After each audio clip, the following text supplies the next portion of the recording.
Hello and welcome to Tank Talks.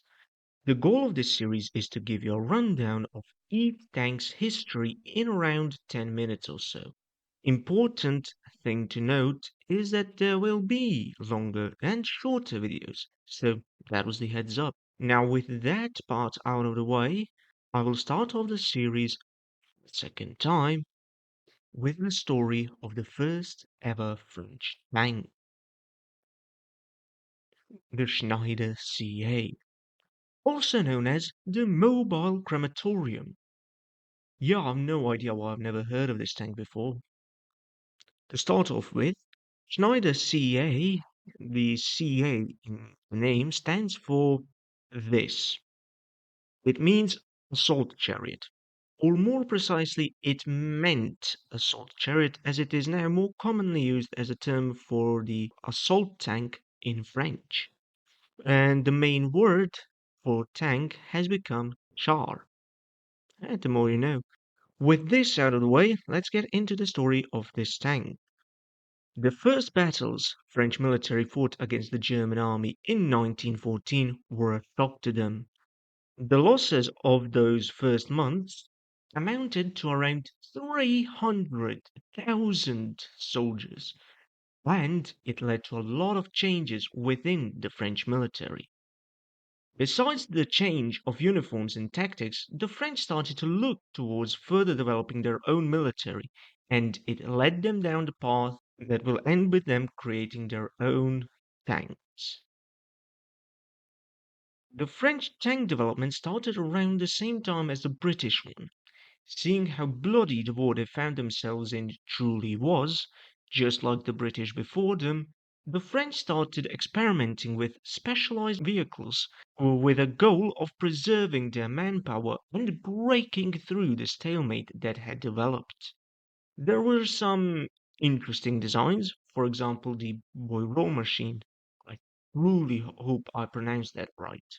However, more importantly for the tank this video is about, the American Holt tractors. Their Caterpillar tracks specifically were proving to be an item of great interest to both the British and the French militaries, which led to both of them doing some testing with them. Also, fun facts, the Holt tractor company would later merge with another company and will become known as Caterpillar. Yes, that company. Huh? Who would have thought? And so, back to the story. This is the point where the Schneider company comes into play.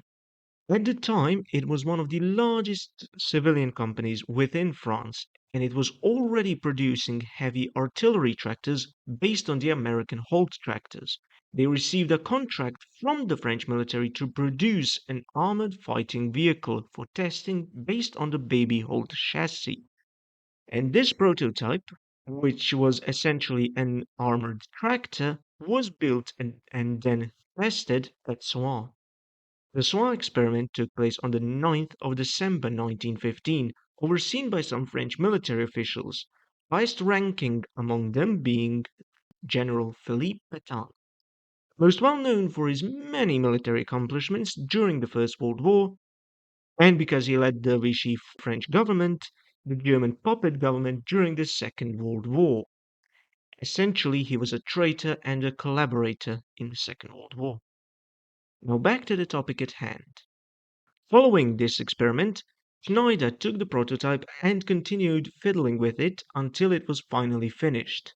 The armored fighting vehicle was designated as Schneider CA. And here is where the problems start. The French military ordered 400 Schneider tanks on the 25th of February 1916 to be delivered by the end of the year.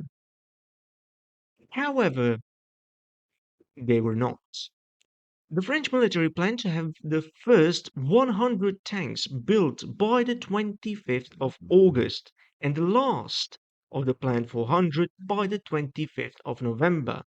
Yet the first Schneider tank was built on, drumroll please, the 5th of September 1916. more than 10 days after they were supposed to deliver first 100 tanks. Anyway, after it was built, it was given over to the army on the 8th of September. Only 8 tanks were delivered by the 25th of November deadline. And those were the training tanks. Brilliant start if I do say so myself. The full order of 400 tanks, for those interested, would not be delivered until August of 1918. By the way, the First World War ended on the 11th of November 1918. Just to give you some context. So, Schneider CA. Schneider CA was a shitbox. So, to start off, this tank was essentially an armored and armed tractor. It should start with some technical information. It originally weighed around 12.5 tons, however, it will later go up to 13.5 when it had its armor upgraded ever so slightly. It was 6.32 meters long, 2 meters wide, and 2.3 meters tall. The engine it had was a 60 horsepower Schneider gasoline engine, which was very underpowered for the weight of the tank, and its maximum speed was only 8.1 kilometers per hour, which was just barely above the average walking speed of a human. And this shitbox was never going to reach its top speed, going across the hellscape that was the no man's land of the Western Front. This tank had a large overhang on the front of the tank, meant to deal with barbed wire, only to end up making the tank ditch itself. Brilliant design. Let's talk about the crew. It had six. Commanding officer, the double as a driver, an NCO that was a gunner, a loader for the main gun, two machine gunners, and a mechanic, the double as a loader for the machine guns. There is a need to remind you that four of these crew members had to crouch inside of the tank in order to do their job, in a tank meant to go over very uneven terrain. Dear God. The inside of the tank was cramped, loud, dark, very hot, and one should also remind everyone that the crew had to inhale toxic fumes that the bloody engine produced. The engine was not separated from the crew, and the brilliant air filtration system consisted of slits cut into the roof of the tank, which were meant to lead the engine fumes out of the tank. Poor crew. The armor was on average 11.5 millimeters thick. Later on, some 5 more millimeters of extra spaced armor was added. However, the tank already had quite a poor reputation when it came to protection, as its armor, get this, was only designed to stop rifle and machine gun fire. Still, it gets worse. The tank was armed with two Hotchkiss 1914 MLE machine guns mounted on either side of the tank, which was quite good. The problem was the main gun. The Blockhaus Schneider 75mm short-barreled gun was terrible. Mounted on the forward right side of the tank, it was developed from a mortar and it had a maximum range of 2.2 kilometers. But if you wanted to hit your target reliably, you had to get within 200 meters. That's way too close for comfort, mate. Also, there is more bad news. It had a fatal flaw. It had unprotected fuel tanks mounted to the front of the tank, which, when hit, caused the tank to explode. Hopes are very low for this tank. So, onto the combat record. Schneider CA was first deployed on the 16th of April 1917 at the beginning of the Nivelle offensive in the battle at Berry-au-Bac, where 132 Schneider tanks would engage in battle. Now, as to how they performed, here we go. 132 Schneider tanks were brought near Berry-au-Bac, and on the 16th of April they would go into battle. However, it was a disaster. The battle would start with the French artillery doing a creeping barrage, tactics developed during the First World War where the artillery would fire a barrage just ahead of the advancing infantry. However, this time the tactic failed, for the French artillery simply wasn't so numerous as to do a creeping barrage and suppress the German artillery, thus leaving the German artillery free to pick apart the advancing troops. Also worth mentioning was that the German Air Force enjoyed complete aerial superiority over the battlefield. Entering the battle in broad daylight, the Schneider tanks were off to a disastrous start. Rough terrain, the overhanging front, and the underpowered engine left quite a few Schneider tanks broken down on the battlefield, and easy pickings for the German artillery. The German artillery, enjoying its superiority on the battlefield, soon started targeting the Schneider tanks, and it didn't go well for the French. The advancing Schneider tanks, which were never supposed to survive anything more than rifle and machine gun fire, were soon picked apart by the German artillery, with most of them exploding into balls of flame once their fuel tanks to the front were hit. The Germans, of course, realizing this, started concentrating fire on the front of the tanks, leading to a lot of flaming wrecks littering the battlefield. However, it is now that we reach something else that was important to point out. The fuel tanks weren't the only extremely flammable part of the tank. Unfortunately, due to the rather poor range, the crew took extra fuel cans with them into battle, keeping them inside the tank. And you can see where this is going. It gets worse. The crew was given bottles of hard liquor for courage just before the battle, making the aforementioned explosions just a teeny tiny bit worse. Having been previously split into three battle groups, two of these battle groups were named after their respective commanders. The tanks had entered combat. Of the three battle groups, only one had reached its objective of breaking through the first and second German lines, and that was the group Bossut. However, the tanks of this group had managed to advance past their infantry support due to the German infantry letting them go past them and leaving them vulnerable. The leading tank, commanded by Bossut, was hit by an artillery shell which resulted in a large explosion, blowing Bossut out of the tank and leaving him dead. May he rest in peace.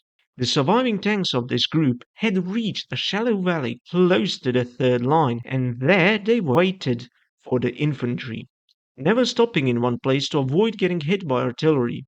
They even managed to repulse an attack by the German infantry before they were reached by the French infantry and withdrawn from the battlefield, suffering even more losses in the process. Of 132 tanks, only 56 survived the battle, leaving it a massive disappointment for the French military.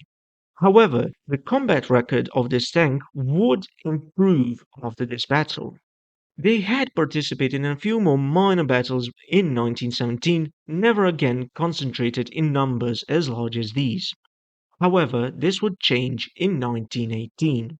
Even though the French military had designated this tank as obsolete by that point, the second largest concentration of Schneider tanks would be the 123 Schneider tanks that took part in the Third Battle of Aisne in 1918.